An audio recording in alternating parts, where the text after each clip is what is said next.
Very good evening, my dear students. Welcome back my YouTube channel English Study 07. It is necessary to work hard to get success in life. जीवन में सफलता पाने के लिए कड़ी मेहनत करना जरूरी है. There is no shortcut. There is no shortcut to success. सफलता का कोई शॉर्टकट नहीं होता है. इसलिए आप लोग जीवन में अगर आपको सफलता पानी है तो कड़ी मेहनत करिए.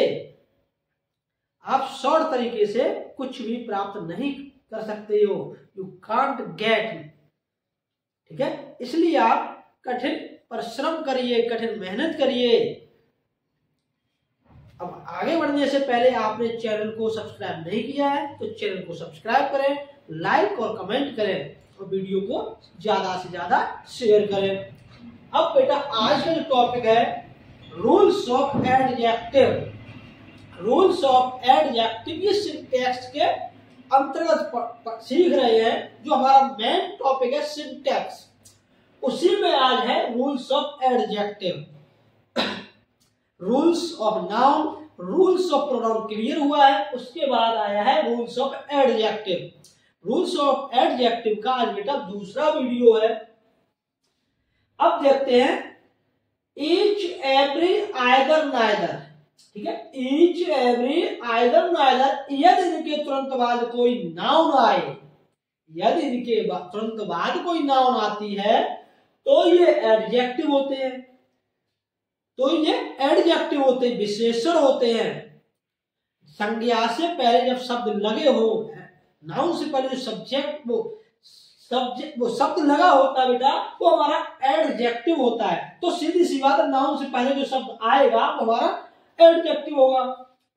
यदि इनके तुरंत बाद ऑफ हो तो इनके तुरंत बाद अगर ऑफ आती है तो ये प्रोनाउन कहलाते हैं. क्या कहलाते हैं बेटा? प्रोनाउन कहलाते हैं. अगर ऑफ या अन्य शब्द कोई नहीं आ रहा है उस कंडीशन में ये नाउन के तुरंत पहले चिपके होते हैं, सटे होते हैं तो एडजेक्टिव कहलाते हैं. फॉर एग्जाम्पल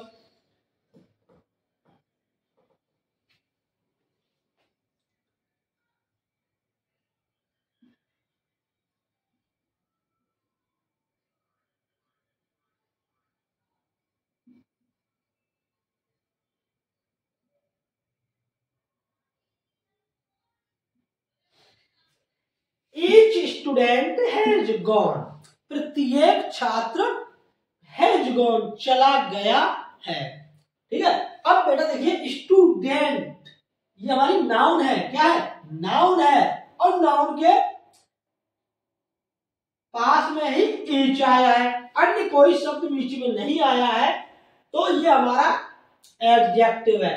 प्रत्येक छात्र हैज गॉन, प्रत्येक छात्र चला गया है. तो क्या रूल्स कह रहा है? ईच एवरी आइदर नाइदर के बाद यदि इनके तुरंत बाद कोई नाउन आती है, ईच के बाद तुरंत नाउन आ गई है, तुरंत आई है, देखो बीच में अन्य कोई शब्द तो नहीं आया, नहीं आया, तो तुरंत नाउन आती है तो ये एडजेक्टिव होते हैं. यदि इनके तुरंत बाद ऑफ आए, ऑफ आए और एडजेक्ट वो नाउन ना आए, उस कंडीशन में प्रोनाउंस कहलाते हैं.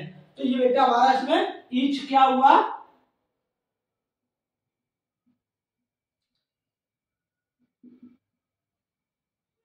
एडजेक्टिव. ठीक है, तो ईच हमारा एडजेक्टिव हुआ है. अब जैसे आगे each of the students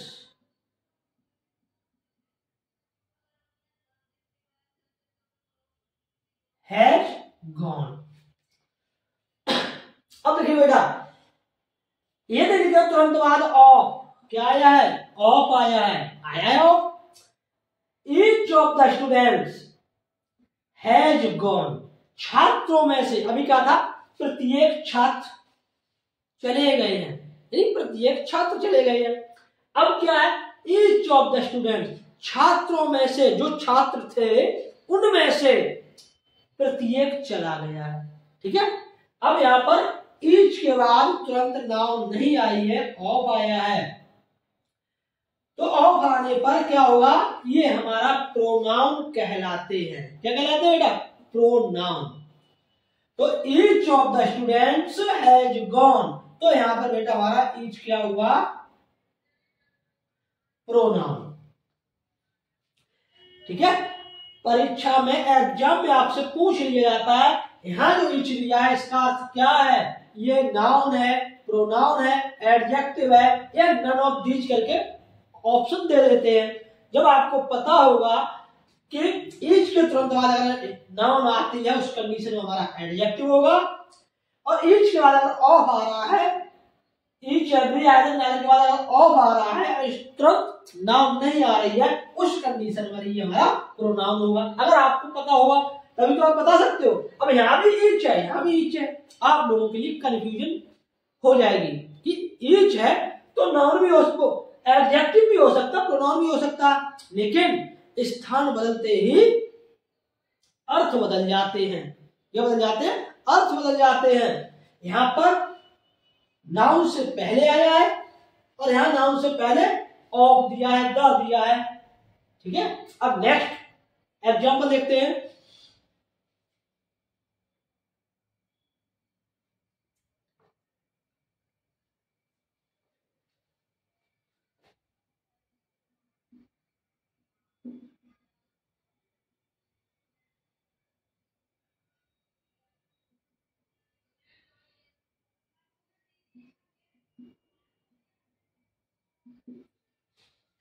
Either roads leads to Delhi।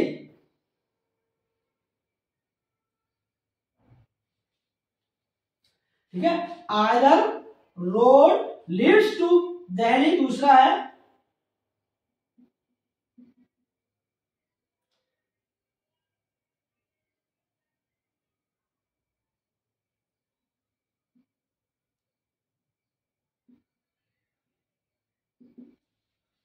either of roads leads to Delhi। ठीक है,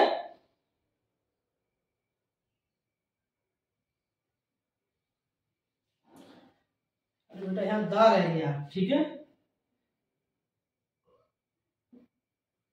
ऑफ के बाद दा, उसके बाद नाउन आता है। ठीक है, either road leads to Delhi, आपको बताया था either का प्रयोग दो में से एक के लिए होता है।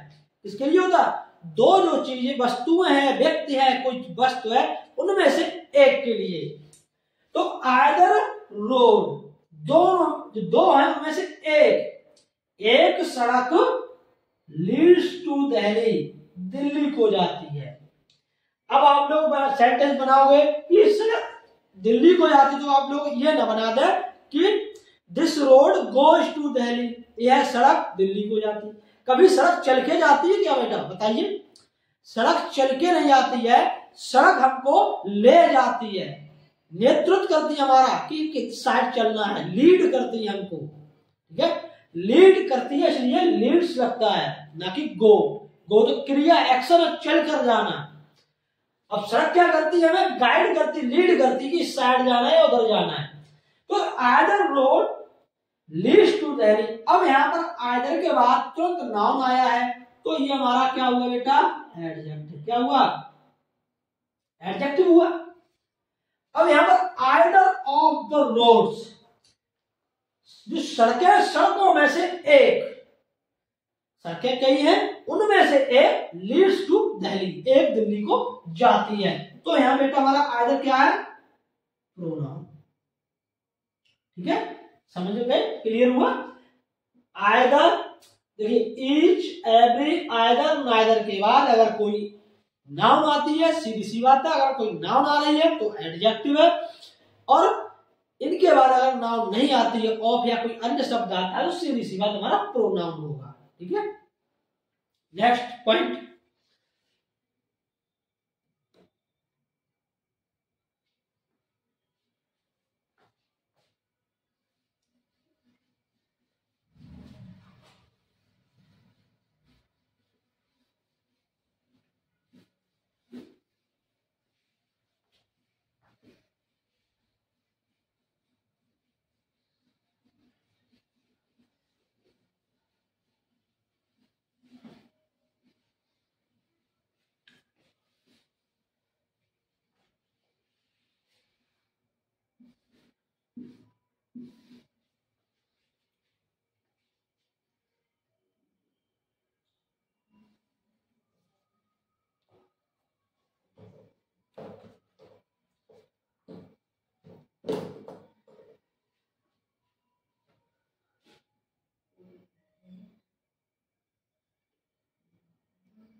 ऑल एवं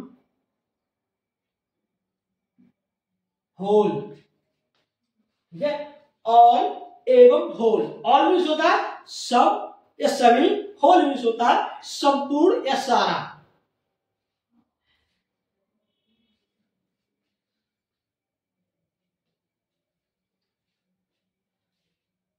का प्रयोग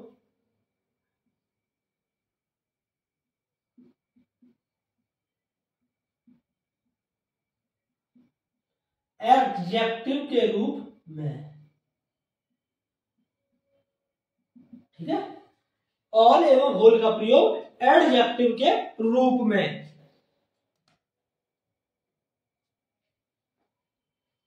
अब सबसे पहले ऑल को देखते हैं, ठीक है। सबसे पहले आएगा ऑल। अब देखिए ऑल का अर्थ क्या है।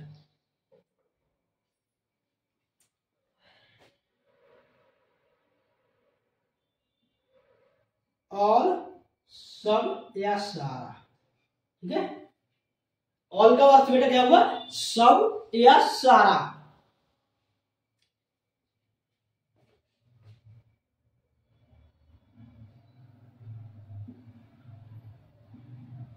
यह संख्या एवं मात्रा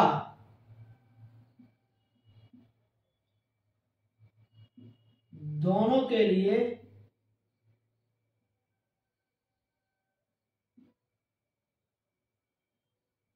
प्रयुक्त होता है, ठीक है। चाहे हमारी संख्या दर्शाई गई हो या मात्रा, ये दोनों के साथ ही प्रयुक्त होगा। अर्थ क्या होगा, सब या सारा।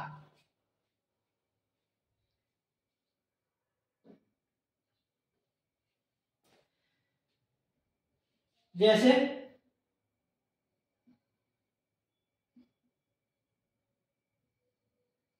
ऑल द बॉयज, यानी सब, सभी लड़के जो है वो सब, ऑल द बॉयज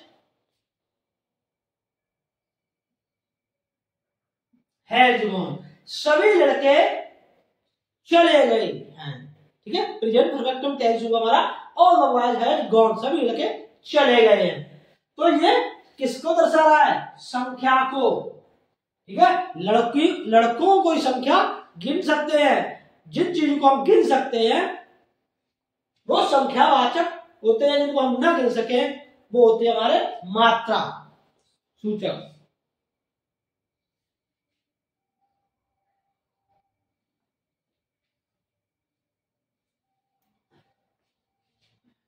अब मात्रा, all the milk, all the milk. अब यह मात्रा क्या है, दूध की मात्रा। जो दूध है वो सारा का दूध कैसा हुआ, हैज बीन स्पेल्ड, यानी फैल गया,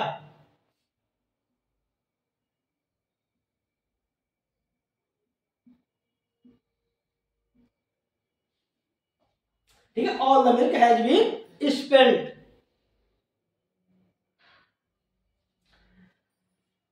तो इसमें बेटा क्या आया है, संख्या को दर्शाया गया है,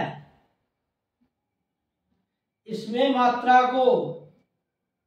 अब आप लोग कहोगे सर हैज है प्रेजेंट परफेक्ट है, उसके इसमें बीन नहीं आती है, आपने बीन लगा दी।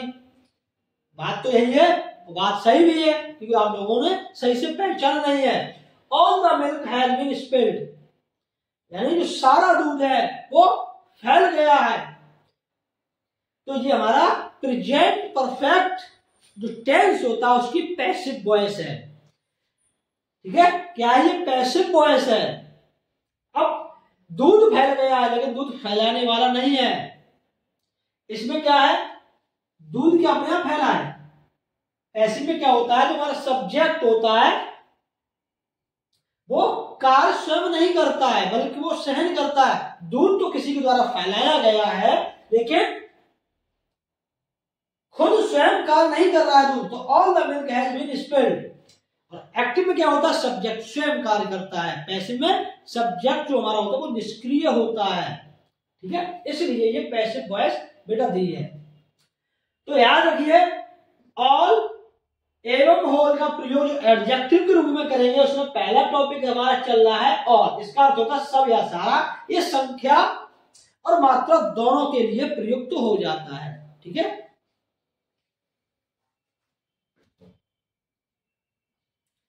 अब होल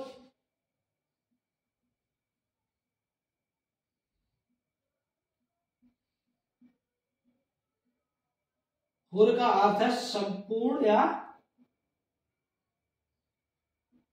सारा। ठीक है, होल का अर्थ क्या है बेटा? संपूर्ण या सारा। यह केवल मात्रा का बोध कराता है। यह किसका बोध कराएगा?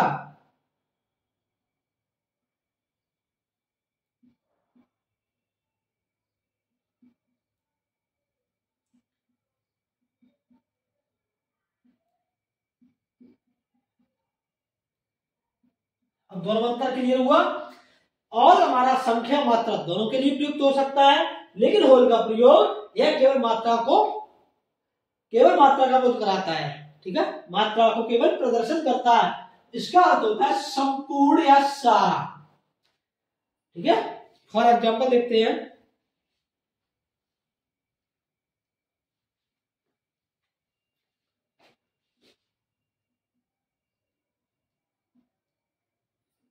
द होल विलेज, सारा गांव, संपूर्ण गांव।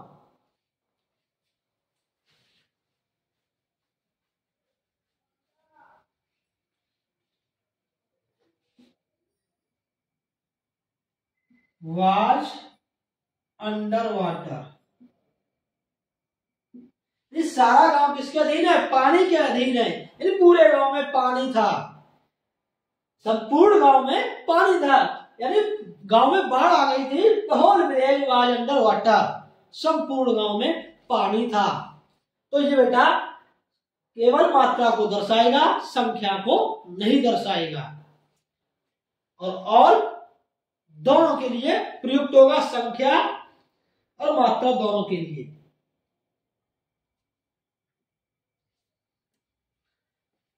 देखिए अब इसमें दा को भी समझा देते हैं, नोट लिखिए।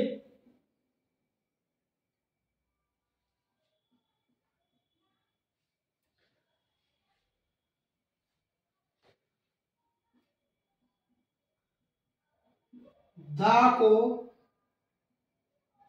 ऑल के बाद याद रखिए, ऑल के बाद दा आएगा। दा को ऑल के बाद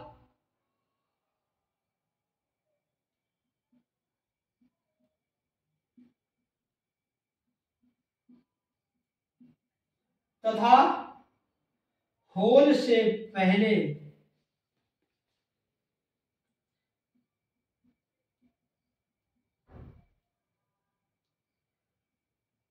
प्रयुक्त करते हैं।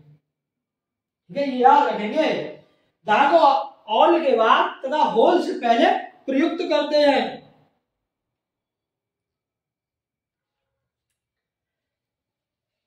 सिंटेक्स में आता है द होल विलेज, तो यहां दा नहीं देंगे, या तो दा हटा होगा, यहाँ पर होल के बाद दा देंगे। ठीक है, आपको सही करना क्या है?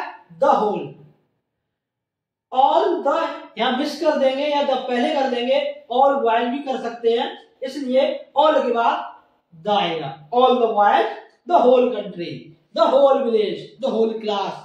ठीक है, ऑल द वाइल इस तरीके से प्रयुक्त होगा। दा को ऑल के बाद तथा होल से पहले प्रयुक्त करेंगे। ठीक है,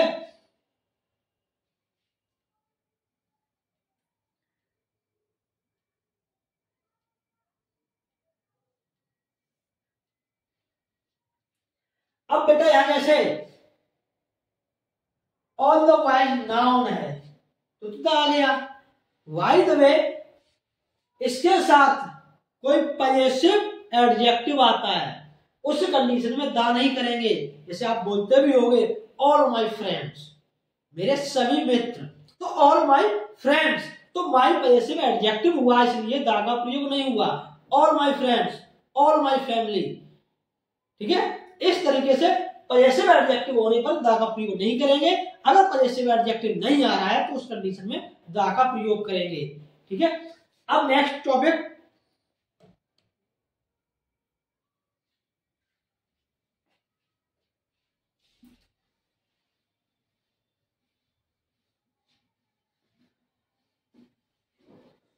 पॉइंट है बोथ। क्या है? बोथ। बोथ का अर्थ होता है दोनों, ठीक है। बोथ का अर्थ बेटा क्या होता है? दोनों।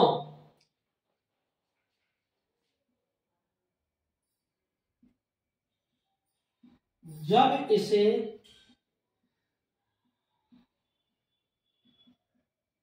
एडजेक्टिव के रूप में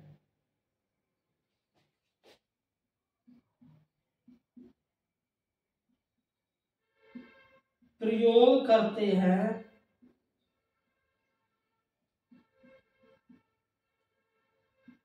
तो बोथ द लिखते हैं।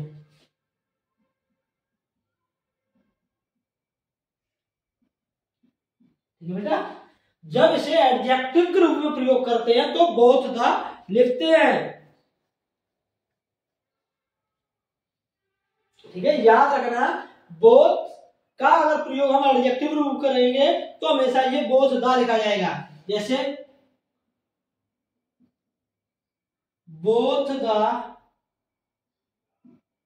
गर्ल्स, दोनों लड़कियां। बोथ द गर्ल्स, दोनों लड़कियां क्या है?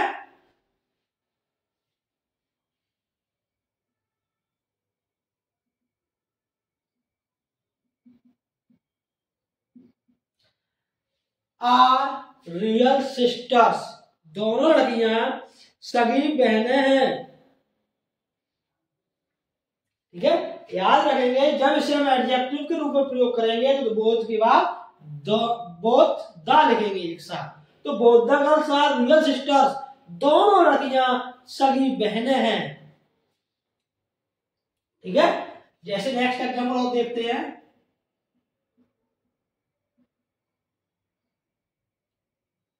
बोथ द बॉयज, दोनों लड़के कैसे हैं?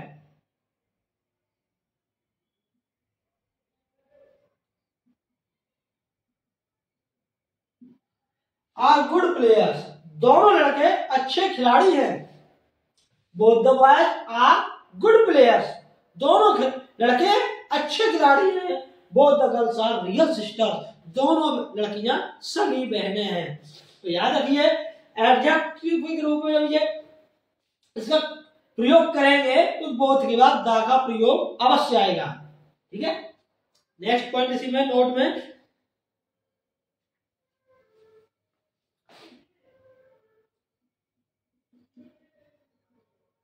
बोथ के बाद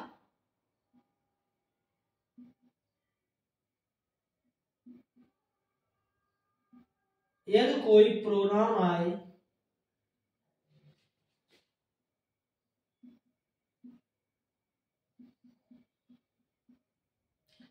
तो द का प्रयोग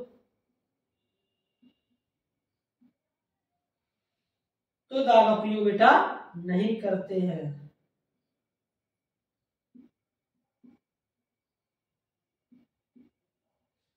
ठीक है, अगर बोथ के बाद यदि कोई प्रोनाउन आए तो द का प्रयोग नहीं करेंगे। जैसे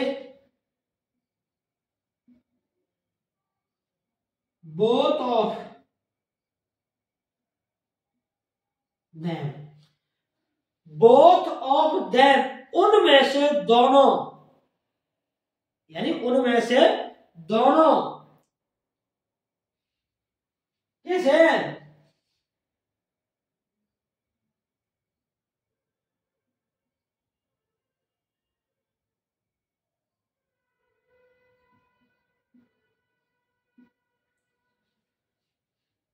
both of them are killer, उनमें से जो दोनों लड़के हैं, दोनों जो आदमी हैं वो कैसे हैं? किलर, हत्यारे हैं। ठीक है, किलर्स। ठीक है, इस तरीके से अगर बोथ के बाद कोई प्रोनाउन आता है जैसे देम आया है तो द का प्रयोग नहीं करेंगे। अगर इसका हम एडजेक्टिव के रूप में प्रयोग करते हैं तो बोथ के बाद द आएगा। ठीक है, एडजेक्टिव के बाद द आएगा और प्रोनाउन अगर आता है तो द का प्रयोग नहीं करेंगे। अब मेरा नेक्स्ट पॉइंट है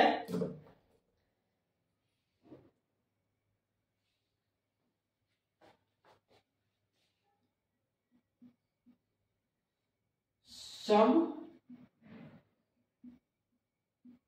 एवं एनी। ठीक है, सम और एनी, सम का अर्थ होता कुछ, एनी का भी अर्थ होता कुछ। ठीक है,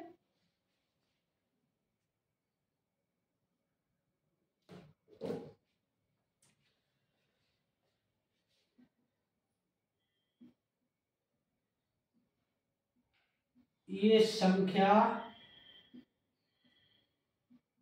एवं मात्रा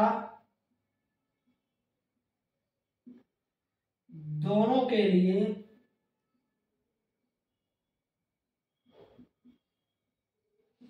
प्रयुक्त किए जाते हैं।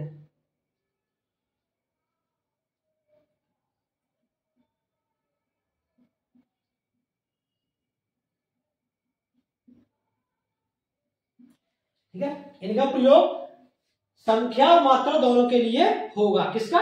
सम एवं एनी का। ठीक है, सबसे पहले आएगा सम। क्या आएगा? सम को देखते हैं। ठीक है, सम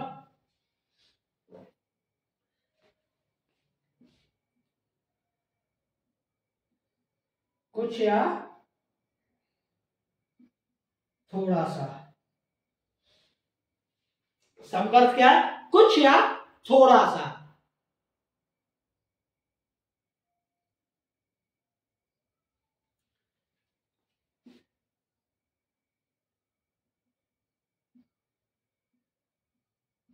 इसका प्रयोग कहां होगा बेटा? अफर्मेटिव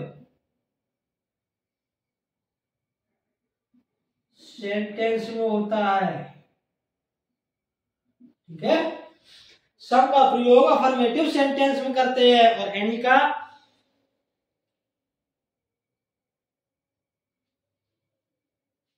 चलो यहां एग्जांपल भी बता दे रहे हैं, उसके बाद एनी को लेंगे।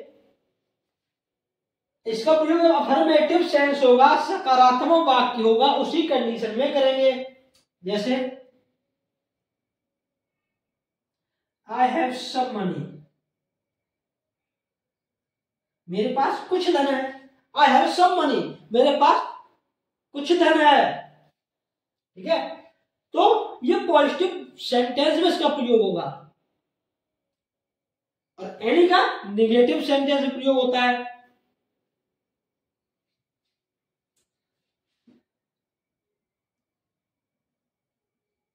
Some boys are playing, कुछ लड़के खेल रहे हैं। तो सब का प्रयोग अफर्मेटिव में होगा या पॉजिटिव में होगा। अफर्मेटिव पॉजिटिव दोनों का अर्थ एक ही होता है। तो याद रखिए, अगर सिंटेक्स में आ रहा है निगेटिव सेंटेंस आ रहा है उसमें सम का प्रयोग किया है तो बेटा वहां गलत हो जाएगा। निगेटिव अर्थ होने पर एनी का प्रयोग होता है, पॉजिटिव में या अफर्मेटिव में सम का प्रयोग करते हैं।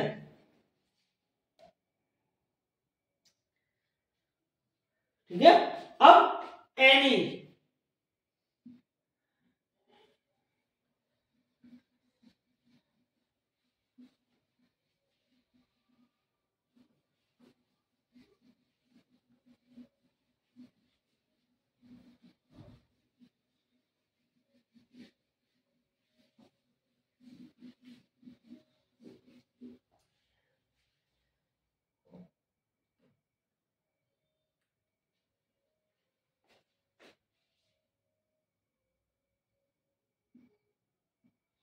अब बेटा एनी, सम का तो पता हो गया हमें, पॉजिटिव में करते हैं। एनी का होता है कुछ या कोई।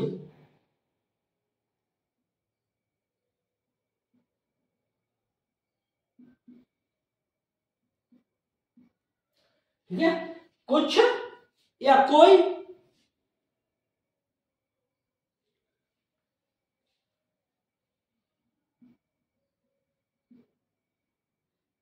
इसका प्रयोग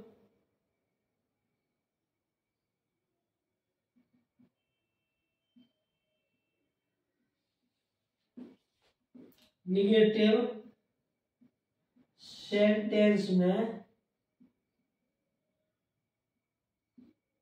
करते हैं। ठीक है, तो एनी का प्रयोग, इसका प्रयोग निगेटिव सेंटेंस में करते हैं।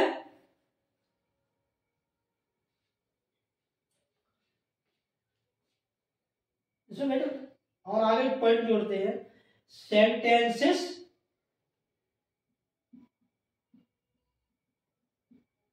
एवं इंटेरोगेटिव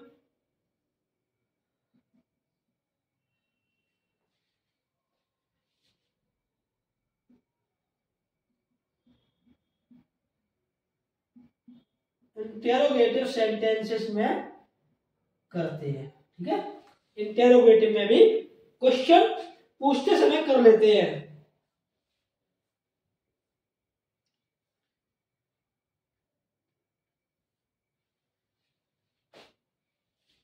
जैसे he has not bought any bananas। ठीक है, उसने एक भी केला नहीं खरीदा है, यदि कोई भी केला नहीं खरीदा है तो he has not bought any bananas। और अगर इसमें he has not bought some bananas आता क्वेश्चन में, वाक्य हमारा नेगेटिव था और यहाँ पर सम लगा होता तो वाक्य हमारा गलत होता। तो बेटा क्या करते हम, उस कंडीशन में सम को हटाते और एनी का प्रयोग करते। ठीक है, he has not bought any bananas, उसने कुछ भी केले नहीं खरीदे या कोई भी केला नहीं खरीदा। ठीक है, समझ गए ना। तो नेगेटिव में एनी का प्रयोग करेंगे, पॉजिटिव में सम का। सम मींस कुछ। ठीक है, सम का अपोजिट मान के चलिए एनी को, ये याद रखिए। जैसे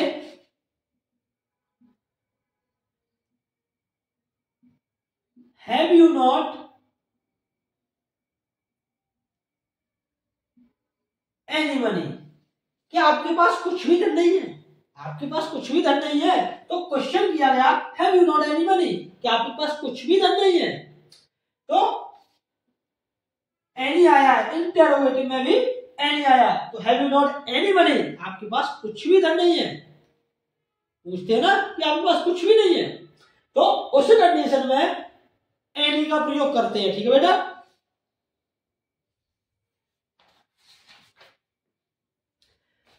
तो इस तरीके से सम और एनी क्लियर हुआ। अब अगले वीडियो में जो अगली क्लास होगी उसमें आपको इसके आगे के बताएंगे। आज सीखा था रूल्स ऑफ एडजेक्टिव में बोथ का प्रयोग, होल का प्रयोग, ऑल का प्रयोग, एनी का प्रयोग, सम का प्रयोग। ठीक है, आज के वीडियो में इतना ही काफी है बेटा। मिलते हैं अगले वीडियो में।